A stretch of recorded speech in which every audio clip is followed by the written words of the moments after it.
Children of God, in 1948, a small group of Catholic foreigners who had recently arrived in Kuwait to work in the oil industry opened a small chapel in Al-Amadi, the country's second city. Just a few years later, a church took its place and was decorated with an image of the Virgin Mary, the Our Lady of Arabia.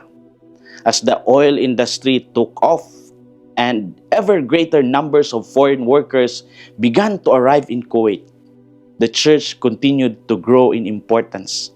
This chapel serves mostly migrant workers from Asia, Filipinos, Indians, Sri Lankans, and other nationalities who gathered there to pray after long hours of labor. Fast track January 16, 2026. The humble church is now a minor basilica. In a quiet but historic moment for the church in the Middle East, Kuwait's first Catholic church was elevated to the rank of a minor basilica. The Church of Our Lady of Arabia became a sign of hope for Catholics living as a small minority in a Muslim country.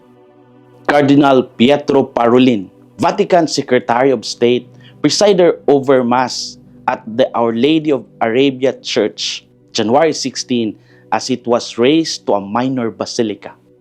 The Cardinal said that the church built on the desert stands as a reminder that Mary herself once found refuge in those same desert lands. The basilica stands as a reminder that holiness can grow quietly in unlikely places. In the gospel story of Matthew, Jesus also speaks not to the powerful or the celebrated, but to ordinary people gathered on a hillside. And he describes a kind of blessedness that does not look impressive by worldly standards. What are our inspirations for today? First, the Beatitudes reveal that God's favor rests on those the world often overlooks. Jesus begins by calling blessed the poor in spirit, the meek, the mourners, and those who hunger for righteousness. These are not traits admired by societies, driven by success and strength. Yet Jesus insists that the kingdom of heaven belongs precisely to them. Blessedness in Jesus' teaching is not about having more, but about needing God more.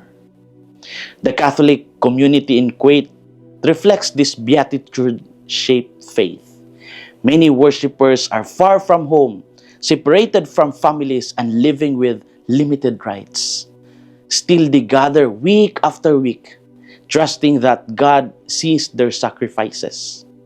Like the poor in spirit, they know that everything depends on grace, not control. Second, the Beatitudes teach that holiness is lived through mercy, peace, and integrity. Jesus calls blessed the merciful, the pure of heart, and the peacemakers.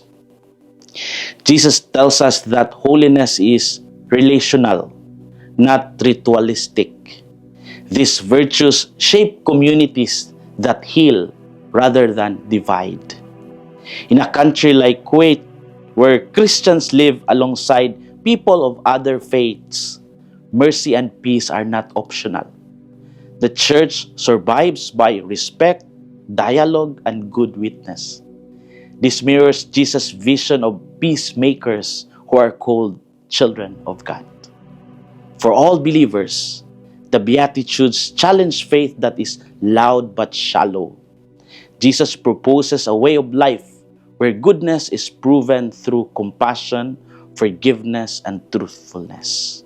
Such holiness may be demanding, but it is credible and life-giving.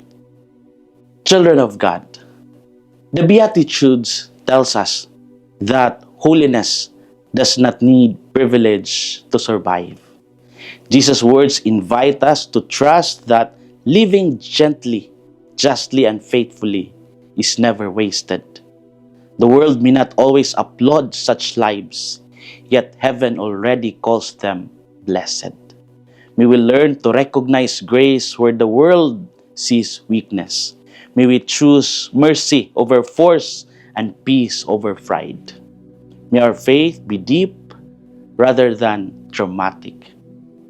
This is Father Felmar SVD, your Good News caster from Radio Veritas Asia, the voice of Asian Christianity.